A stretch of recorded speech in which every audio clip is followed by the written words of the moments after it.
and welcome to Conversations with Matt Delacre. Today we're going to take a look at the Gospels and how these portraits of Jesus took shape. As we talked about in the previous episode, church planting, letter writing, and gospel composing all overlapped. So again, don't think of this as something that took place after church planting and letter writing. Rather, think of this as something that took place alongside them. Yes, most of the Gospels are generally considered to be written after most of the letters, but we'll get into dating later on in this episode. What we're going to do today is take a look at the who, what, when, how, and why of the Gospels and see if we can't get a better picture of what was going on back then. So, first up, who? Who wrote the Gospels? If we accept traditional authorship, the Gospels were not composed by random people. Matthew was a tax collector and one of the 12 disciples. Mark was a follower and interpreter of Peter, usually identified with a John Mark in the book of Acts. Luke was a physician and traveling companion of Paul, and John was the son of Zebedee and one of the 12 disciples. Now, whether we accept the traditional authorship of Matthew, Mark, Luke, and John, or whether we think someone else wrote the Gospels, is another question. There are good reasons to think that they are the authors of the Gospels that bear their names, but like everything, that's debated. Unfortunately, if we get into that debate, it's going to take the rest of the episode, and we'll be left, maybe, with some names of people who wrote the Gospels, but we won't know much about the Gospels themselves. What I'm trying to do with this series is to give you a high-level view of how we got the New Testament. So, as we talk about who, I'm not actually going to ask the question, who wrote the Gospels? I want to talk about something else. I'm going to focus on the interrelationship of the authors and the community. One mistake we probably make too much in our culture is to think of these things as completely individualistic in the works of a single person. Certainly, a single person would have been the one ultimately responsible for a gospel, but these things would have been shaped not only by the author's experiences, but by those communities in which they lived and ministered, and it is this shaping that is often not talked about, and that's what I want to draw your attention to. In a group-oriented culture like that of the ancient Mediterranean, things were done as a community much more than they are in the modern West. We Westerners tend to think of the individual first, rather than the community. Children are taught to think like this growing up. Parents will say things like, if you don't study hard, you're not going to get into a good college and you won't be able to get a good job. Contrast this with, if you don't study hard, you'll get bad grades and shame the family. See the difference? As Westerners, we think about the individual authors, but so easily forget that these were community people we're talking about. Things were done in a community. In a community, the shared memories of everyone, and not just the authors, would have played a role in the forming of the Gospels. The Gospels were, at least to some extent, a community event. That does not mean, however, that we should discount the role of the individual responsible for the actual composition of a gospel, because that role was extremely important. I'm simply saying that we need to keep both in mind. We will get into the interrelationship of author and community more a bit later. I know this is not a very satisfying place to leave this, though, and I'm sort of cutting things off in the middle, but we're not really leaving it. We're just hitting pause for a bit. We need to take a look at some of the other who, what, when, how, and why questions before we can fully make sense of this one. Okay, so what are the Gospels? It can be tempting to think of the Gospels as unique pieces of literature, as sort of their own genre, if you will. And if you look at the Bible as a holy book, it's easy to do this. However, while the Gospels are unique pieces of literature, they are, in fact, part of a well-known genre, and we can find a lot of similarities in the way they're written in other books from the ancient world. The Gospels are actually ancient biographies, just like the many Greco-Roman biographies that we still have copies of today. And there are a number of reasons to think this. First, they focus on a main character, rather than on an era or event. It's about the life of an individual. Second, ancient biographies generally look at an individual's ancestry and then focus on his public life. That's the part they cared about. Remember how there's next to nothing about Jesus' childhood?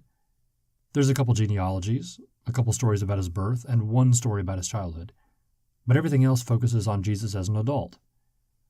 In an ancient biography, you cared mostly about who the person was as a public figure and what he did. But if there were one or two interesting bits in his childhood that helped to show his character as an adult, you might throw those in.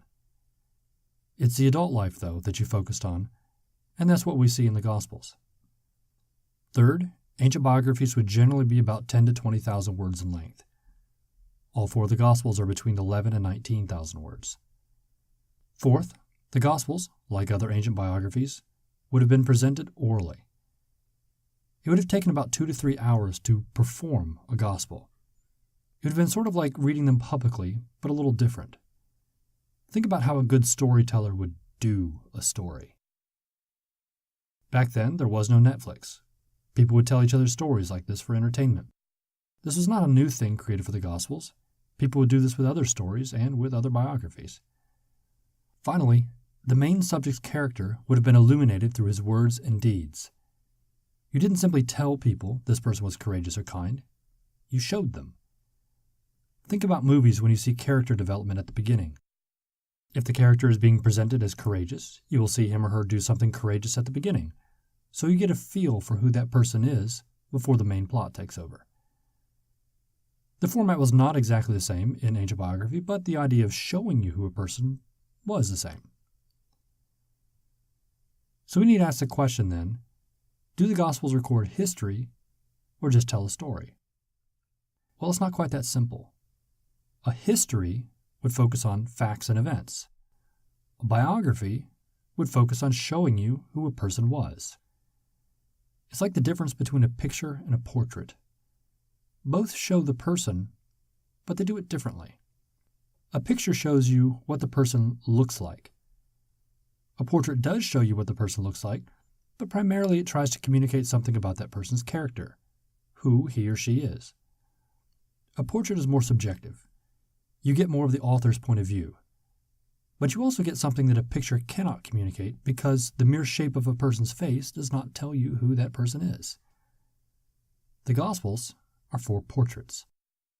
As ancient biographies, they are meant to give you a feel for who Jesus really was. So, when you look at them, you will notice that some things in the story change from gospel to gospel, and you will see the following as well as other things. You'll see events shifted forward or backward in time. You'll see the focusing in on events thought to be important, the shortening or lengthening of explanation of events for the sake of pace, substituting one word, phrase, or image for another, and so on and so forth. These were all part of artistic license that was commonly accepted at the time and was allowed to help an author paint a picture. These were not meant to obscure history, they were meant to show it. They were not meant to write something that never happened. They were meant to give those who heard the Gospels a true representation of the person and his actions. Certainly, because of this license, we might have some problems knowing what actually happened and what didn't, but having 4 portraits instead of 1 helps. There's still debate, obviously, but not as much as there would be if we had just 1. On the plus side, though, with portraits, we can get at the character of Jesus of Nazareth in a way that we never could if all we had was 1 or even 4 histories.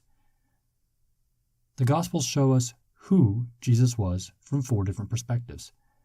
They do not record objective truth, though such a thing really is impossible to obtain anyway.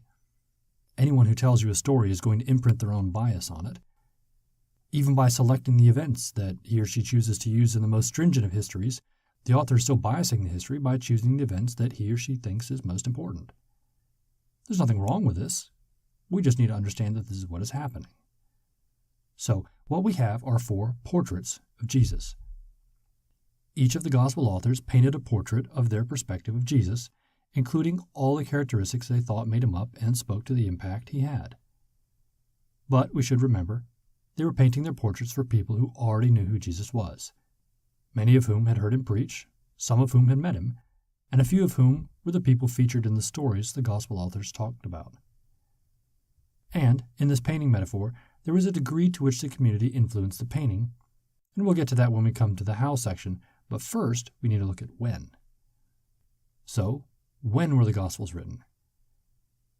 Here are the dates commonly accepted among scholars. Understand, like anything, there's debate. So you know, I'm getting the numbers from Raymond Brown's Introduction to the New Testament. Mark was composed between 60 and 75 AD, probably between 68 and 73. Matthew was 80 to 90 AD, plus or minus 10 years. Luke was 85 AD, plus or minus 5 years. John was 80 to 110 AD, depending on a number of things, like whether you're talking about the original composition or the edits that show up later. So the original composition would be more towards the early end of the 80 to 110 spectrum, and some edits by a later person would be towards the end of that spectrum. Without getting into a long debate about the dates, something we should notice is that all of this took place in the lifespan of an individual. Remember, we're not starting with AD 0, we're starting with the death of Jesus, which occurred in either AD 30 or 33. That means that the Gospels were not written as late as it appears at first glance. Going off the AD 30 date, we have this. Mark was 30 to 45 years after Jesus' death. Matthew was 50 to 60 years after. Luke was 55 years after, and John was 50 to 80 years after. Now, that sounds like a long time, but there are a few things we should remember. 1. It's not like people were sitting around doing nothing after Jesus died. They didn't just decide 30 years later, hey, maybe we should say something about that Jesus guy. Yeah, he was pretty interesting. Maybe we can get people to buy our book. Of course, they weren't selling books, but you get the point. If you remember the last 3 episodes, we saw that people started talking about Jesus immediately. In the years before the Gospels were written down, information about Jesus found its way into a number of organized forms. 2. Just because these are the dates the Gospels were written down, that doesn't mean that's when they began to be composed. We're going to cover how the Gospels were formed in the next section, but we've already gotten a bit of a look at that when we looked at who. It wasn't only the work of an individual author, the community played a role. Similarly, a Gospel would have taken some time to be put together. It wouldn't have happened in an afternoon. 3. Eyewitnesses, both friendly and hostile, were still alive during this whole process. 30 to 50 years or so is a long time, but if you have the final forms finished by that point, then your information can still be checked by people who were there. There might have been less eyewitnesses around the time John was written, because his gospel was probably finished at least 50, if not more, years later. However, with John, you would probably still have at least a few eyewitnesses around. But even if most of the eyewitnesses had died by that point, you would still have the children of people who were healed by Jesus or heard him preach, and they could weigh in on what you were saying. Also, you would still have people around, or their children, who couldn't stand Jesus, and would be able to weigh in, or whether weigh against, what you were saying.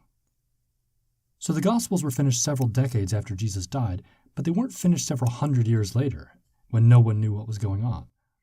The editing process happened while everyone was still alive, and it would have been hard to wander too far from the truth. Now, I have said several times that the authors did not write the Gospels all by themselves. So, what do I mean by that? Let's look at how the Gospels were composed. And let's start with Jesus and the disciples. As Jesus moved around, he taught a lot. He would give new material as well as revisit things he had taught before. People would naturally tell and retell the things that made the biggest impact on them. As the disciples taught independently of Jesus, such as when he sent them out in pairs during his lifetime, they would be asked to retell certain stories or teachings.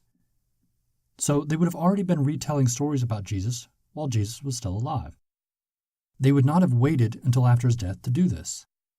They would have been telling and retelling stories also within the group to try to remember them, as good students would do.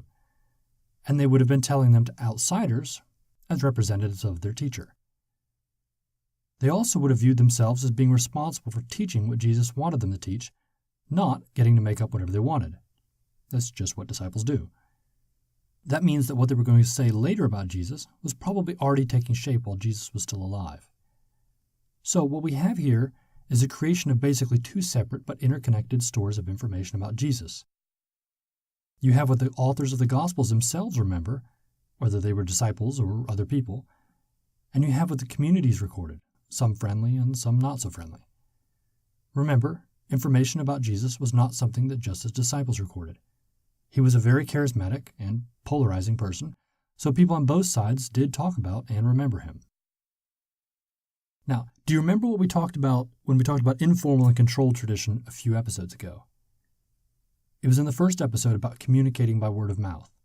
This telling and retelling of information within a community would have created a general picture about Jesus across all the communities that remembered him. Variations could be expected in retellings, but in the short period of time we're talking about, 1 to 2 generations after Jesus' death, the core of the story could not have changed. Now here's where the authors come in. We said that the authors of the Gospels were basically painting portraits of Jesus rather than taking pictures.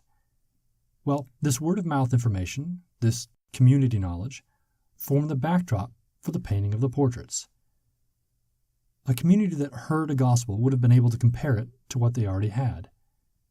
It would have been expected to vary a bit, but if it wandered too far from the truth, everyone would know. You couldn't just make stuff up about Jesus from scratch. He was too public a figure, and too many people knew what he said and did. So the communities that remembered Jesus were involved in the shaping of the Gospels, if not actively, at least passively. They formed the body of people that would be the audience for the performances of the Gospels, and they were the people who already knew about Jesus. Remember, some of them had met him. The authors of the Gospels were not, therefore, trying to write a biography of a man who lived his life on an ivory tower apart from everyone. They were writing biographies of a man who spent his time among the people and was known by them. So the authors of the Gospels were responsible for authoring biographies of Jesus that painted him as they saw him. And the communities who kept telling and retelling each other about what Jesus said and did formed the background and the receiving community into which those Gospels were presented. Certainly the authors of the Gospels had the bigger role to play, but it was still a community event. Everyone was, to some degree, involved in the telling of the story of Jesus. Finally, we come to our last question. Why? Why were the Gospels composed at all?